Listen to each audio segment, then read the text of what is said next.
mtumishi wa Bwana.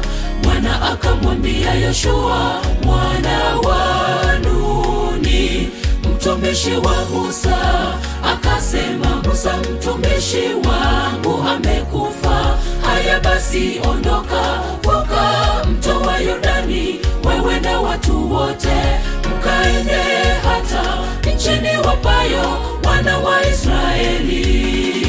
Kila mahali zitakapokanyaga nyayo za miguu yenu, nimewapa ninyi kama nilivyomwapia Musa. Mlima Lebanoni, mto wa Frati, nchi yote ya Wahiti, Mungu akawapa. Uwe hodari na moyo wa ushujaa, asema Bwana wa majeshi. Kila mahali zitakapokanyaga nyayo za miguu yenu, nimewapa ninyi kama nilivyomwapia Musa.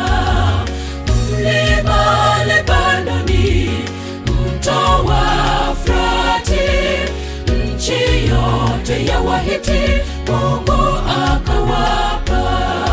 Uwe hodari na moyo wa ushujaa, asema Bwana wa majeshi.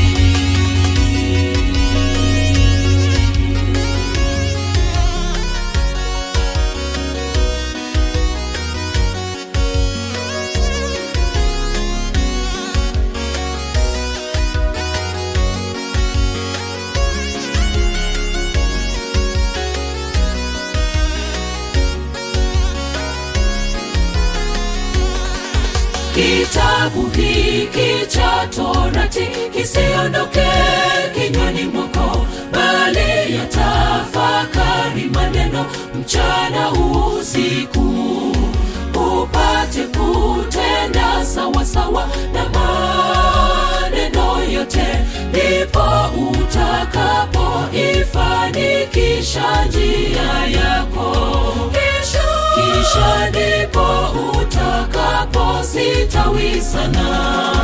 Kila mahali zitakapokanyaga nyayo za miguu yenu, nimewapa ninyi kama nilivyomwapia Musa.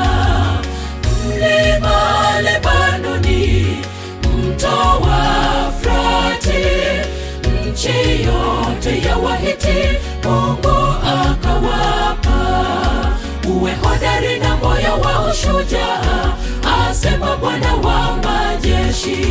Kila mahali zitakapokanyaga nyayo za miguu yenu, nimewapa ninyi kama nilivyomwapia Musa. Mlima Lebanoni, mto wa Frati, nchi yote ya Wahiti, Mungu akawapa. Uwe hodari na moyo wa ushujaa, asema Bwana wa majeshi.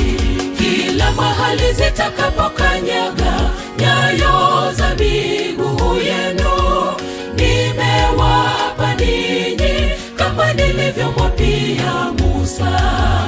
Mlima Lebanoni, mto wa Frati, nchi yote ya Wahiti, Mungu akawapa. Uwe hodari na moyo wa ushujaa, asema Bwana wa majeshi.